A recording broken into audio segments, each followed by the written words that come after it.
A Game 2 edition of Bucks Live is presented by Freighter and the Medical College of Wisconsin. The fans filing out of Gainbridge Fieldhouse as the Pacers take a 2-0 series lead over the Milwaukee Bucks. The final here tonight, 123-115, as the Milwaukee Bucks have some work to do as the series heads back to Fiserv Forum.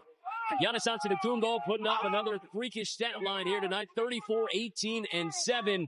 But it was the two-headed monster for Indiana in Haliburton and Siakam combining for 45 points to lead the Pacers to an 8-point victory over the Milwaukee Bucks. They have now won 5 straight postseason games against Milwaukee inside this building. Inside Gainbridge Fieldhouse, Stephen Watson, Steve Novak here with you on Bucks Live. And you knew coming in, it was all about the balance for these Pacers. They had 6 different scorers in double figures with 7 minutes left in the third quarter, Steve. Yeah, I thought that really was the difference in the game tonight. I think you looked and you saw, look, it was nice to have Dame out there. Giannis with another dominant game, but obviously when you look at the box score and you see what the Indiana Pacers did collectively, to your point, what they've been all season. Some games it's not been good enough in the regular season, but in the playoffs, it seems like they've really elevated how collective they are. Like you said, they've got 2 guys combining for 45 points, but 6 guys in double figures. And it just seems like every time you turn your head and you think, okay, that guy's gotten quiet, all of a sudden he's the one with the ball knocking down another shot. And it really felt like the Pacers were the team that just continued to answer with big shots. When it would be a big Giannis bucket, someone on the Pacers big bucket, big Dame bucket, Mathurin would come down and followed up with a 3. So no question, this was the response you expected from Milwaukee to make it a close game in that fourth quarter, but it was still Indiana at home, I think, with a little more juice. Damian Lillard cut it within 2 with just over 2 minutes left in this game. But from that moment when it was 115-113 Pacers, they closed on an 8-2 run. And it was Tyrese Haliburton who was leading that run. It's our Menards big money moment. The kid from Oshkosh pulling away late. Yeah, and he had a fantastic game, and it's exactly how he has his success. He's aggressive to score the ball, but always looking to pass, and it really was his scoring that led the way. I think that's part of the Milwaukee Bucks game plan, is forcing him to shoot, staying close to those other players, making sure those other guys don't get loose. But he made the Bucks pay. You look at how he scored the ball consistently throughout the night to get those 21 points, but then you look up and he's still got the 12 assists at the end of the night. This is the guy that was the number 3 assist guy in the league for the regular season. He also was the number 1 assist to turnover ratio guy, and I think that's very telling. This is how he plays. This is how he expects to play, is what his teammates expect from him. He'll score the ball if he has to, and showed he can knock down the 3 or get to the rack. But it was on full display tonight, him getting other guys involved, 6 different guys scoring in double figures, in large part because of him. Siakam, once again, Steve, just puts together a stat line that goes, this is a reason why he's an all-star and he can impact a game in different ways, and we saw that here tonight. We really did see it here tonight. We saw it the other night, too, when he had 25 points and said, well, I just let the game come to me, and I never try to force. He can score from everywhere, and that's what he was doing again tonight. You can see him just finding matchups on the attack, going to the rim, does a great job of finishing, but other times will just spot up, let the offense kind of do its job and knock down big shots like that. And so plus 24 points to follow up those 25 that he had in game 1. And so he really has been the guy for the Indiana Pacers that stands out offensively. Although when you look at tonight's box score, it obviously was not just him. It's so many other guys. And I think that is going to be what Milwaukee has to really go back to the drawing board and figure out. Big story coming into this game was the debut of Giannis and Dame together, their first postseason game as members of the Milwaukee Bucks. We talked about the stat line that Giannis put up. Dame, a little more quiet offensively, but also had 7 assists and hit that big shot late, Steve. You know, he did. And you could tell he wanted to continue to take those big shots, because I think you could tell he understood he has to be that guy on the perimeter in this series. Giannis is doing his job, dominating in the paint, scoring the ball, getting rebounds, but from the perimeter, it's got to be Dame. And obviously, I think he understood that playing 35-plus minutes tonight in his first game back after missing 15 games and obviously coming back from a very serious injury or deep vein thrombosis, I think you realize it's very good to see that he was able to play that many minutes. Obviously, his production, you hoped for that 35-point first half like he had in the first game against the Pacers in the last playoff series last year. That wasn't quite it, but obviously it was great to see him back out there. And I think you just have to hope that, look, a lot of playoff series, they start out with the home team winning the first 2 games, and it doesn't always mean that they're going to win the series. So this series does shift back, and having Dame with this game under his belt does mean a lot. Well, we have much more to come here on Bucks Live, presented by Freighter, the Medical College of Wisconsin. Giannis, 34, 18, and 7. We'll talk about him and some key production from the role players next. So, Steve, things that the Bucks can improve on: turnovers. That's a big one in this game. 16 turnovers leading to 15 points. But a couple of things that stood out to me from a positive standpoint of momentum you can take back to Milwaukee. Of course, the performance of Giannis Antetokounmpo, but how about Bobby Portis as well? 28 points from Bobby. Our Habish and Rotier, numbers that matter. 28, 12, 11 of 19 from the floor. One shy of his playoff high. And Giannis Antetokounmpo, 34 points, 18 rebounds, 7 assists. There's no plan for stopping Giannis at this point. It's just about the guys around him doing enough, feels like, Steve. No, it absolutely is right. Look, this is a great sign. Of course, you want to get this win. You want to get one of these first two. It didn't happen, but seeing those guys combined for over 60 points tonight, it obviously was just having to go against a team that's had 6 different guys score 14 or more. But to your point, Giannis is still the best player on the court. He's shown that in game 1 and in game 2, having Dame back, I think was a big piece of that. Was beautiful to know that going back to Milwaukee. Dame now has this game under his belt, but Giannis, obviously, we know where he's on the attack with these 34 points following up the 36-point night that he had in game 1. And so he needs to keep being exactly who he is. Attack the paint, dominate, facilitate early, know that the ball's going to end up in his and Dame's hands late. Obviously making those free throws like we've continued to see Dame do, but Giannis, obviously, it's going to be so important come when the game slows down late in the game, being able to put the ball in his hands, in Indiana knowing they can't go foul and take fouls on Giannis. He's got to keep knocking those down, but he's out there fighting, doing everything he can. I just look very forward to this series shifting back to Milwaukee. I mean, all three of the bigs played really well for Milwaukee tonight. Brook Lopez had a couple of blocks as well. Portis really stands out, and this is his best game that he's had after his suspension, and it comes at a good time as the series heads back to Milwaukee. You look at his shot chart, Steven, 28 points. He hit 6 threes in this game. It's pretty incredible when you think about what Bobby was able to do to impact this game when in the first half the bench was really quiet. You know, it was quiet, and I thought that 40-30 first quarter when Milwaukee got down by 10, it really was a big 10-point deficit. But then Bobby with these 28 points, I think it took until late in the game, third and fourth quarter, when Milwaukee went on that run and Bobby got hot, started making some of those threes. Of those 6 threes was when Milwaukee was able to kind of climb back out of that hole and make something happen, make it a 2-point game.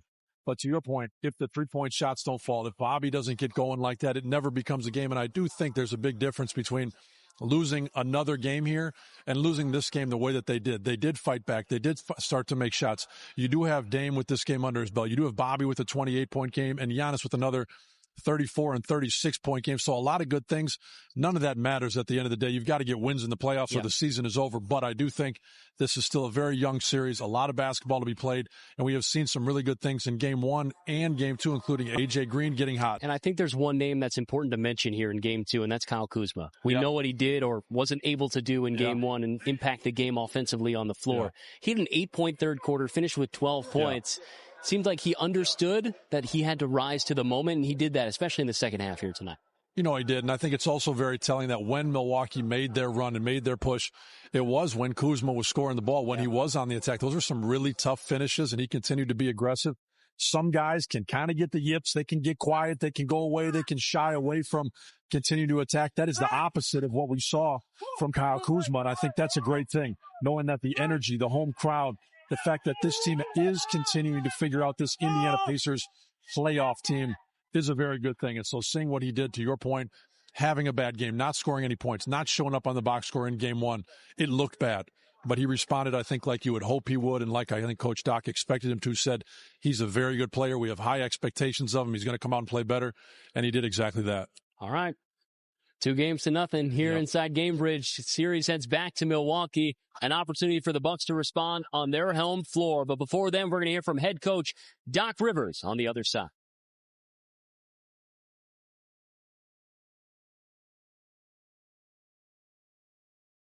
Here's head coach Doc Rivers. Yeah, we've gotten off to 2 poor starts, and we got to make an adjustment there for sure. Turnovers. You know, I think the difference of the game was the turnover game. You know, I think they outscored us by 10. We lose by 8. A lot of unforced turnovers. I liked how we played tonight overall. Shot almost 51% and should have shot the ball better. Could have moved the ball even better. So I like where we're tracking. I guess just in general, to fall down 2-0. I mean, in a short series now at this point. So I look at it as a long series. We haven't played a home game. Yeah, so it's almost like we're 2-8, and someone said, no one makes the playoffs when they're 2-8, but it's the same thing to me, right? We have to go home and take care of business, and then we can talk. What do you feel like the issue has been for that starting unit? I think defensively, just getting beat off the dribble, and it's everyone, So, and then I thought that unit did score, but we couldn't get a stop. And then that unit also had those 4 turnovers to start the game. I thought we forced a lot of stuff there. So I haven't watched the film. I'm going to go back and look at it. But there's changes we can make, and there's things we can do. It feels like the other night Ryan was able to contain Haliburton a little bit off the dribble from getting all the way to the rim. Yeah. Different tonight. Just what did you see there? Yeah, I thought we switched some, and he had Brooke a couple of times on him, which obviously he's going to do that. But he beat our guards too off the dribble. We didn't contain the ball much at all tonight. I thought defensively, other than our start, it was our inability to contain the ball off the dribble. I mean, they ran, I want to say 4 timeouts. The play was to get it in and just attack. There was no play to it because they believe they have guys that can beat our guys off the dribble, so we have to do a better job. I know we talked about this being Scoot's first playoff series before the series started. Yeah. What have you felt like? He's got to keep his composure, and he will. I mean, he's never been in one. I thought the other night, the second stint, he was really good. I thought today he was pressing, was trying to do too much, but he'll be fine. Scoot's going to be fine for us. Going into game 3, you mentioned trending in the right direction, but also the starting unit, some of the struggles there. Yeah. Clearly, you've switched it up in the second halves, right? Yeah. To go with, I mean, I guess you just start game 3 and trust that adjustments will be made and things. We'll just see. We have time. We have 48 hours. I'm not going to tell you what I'm doing right now because I don't know. But we'll figure it out. I'm very confident about this series. Very. You mentioned composure. I realize there have been no ejections, but there have been, I guess, offsetting technicals, some flagrants where they do get free throws. They do get a possession after a free throw. Yeah. Is that a concern? Yeah. Well, I don't know. I think both teams are doing it. They've had a couple. We've had a couple. I thought we lost that game today. I thought Scoot got that one. It was a breakaway and attack. That was huge, and that can't happen. But other than that, I just don't understand why you're giving text when guys don't do anything. Like Mathurin and Scoot, they were staring at each other. I mean, there's no tech needed. Like sometimes, can we just get on with the damn game? All right, like everybody ran at each other and stared at each other and faked like they wanted to fight. There was going to be no fighting. And can we just stop it and move on with the damn game? Like, it's ridiculous. That took like 25 minutes to sort out. Nothing was there. I know, and I get it. Like, Zach and them, they're doing a terrific job. And they're trying to, this will curtail. No, it won't. You just gave 2 tacks where you didn't need to do it. And we need to get away from that. Having said that, we got to keep our composure. Dame plays 37 minutes tonight. I kept him in. I down the stretch, I just kept him in. I use it as he was exhausted, and I saw that, and I thought, let him blow it out. We got 2 days for him to recover, and that's basically why I kept him in. What do you like about that unit to close? I think it's Kuz and GT in there with Giannis and Dame and Bobby. I just like that we had the right offensive group, and then with Kuz rebounding and doing other things, I thought that was great for us. BP has the huge game. What do you think of his performance? He's been playing great. I thought today his composure was phenomenal. It really was. That doesn't mean he's backing down. We don't want him to do that. So I thought he had the right amount of focus, the right amount of intensity the entire game, and that's huge for us. Get to within 4. All right, that's head coach Doc Rivers. More to come here on Bucks Live. Steve's keys to Game 3 coming up next.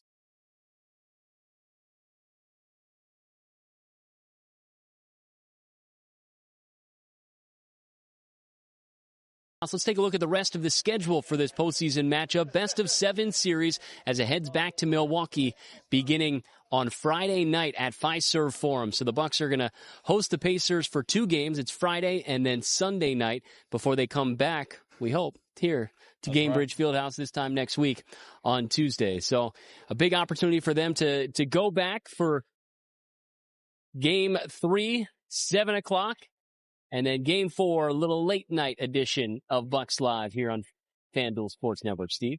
Well, it's a big deal. Look, you expect the home team to win these first 2 games. Obviously, we're hoping Milwaukee was going to be able to steal one because they have to in order to win this series. But it's a very real thing that energy is shifting back to Milwaukee, and you got to think that coming out of this, these guys, they are going to respond just like they did from Game 1 to Game 2. A lot of good things, but there's no question these guys are going to get back to the drawing board. They got to get right back into the gym, and you understand Coach Carlisle is doing the exact same thing, getting his guys ready, moving the chess pieces, figuring out what Doc is going to be talking about. And so I think, like you just heard Doc say, this is still a long series and a very young series, just 2 games in. All right, we head back to Fiserv Forum on Friday night. 1 win there brings us back here to Gamebridge Fieldhouse this time next week.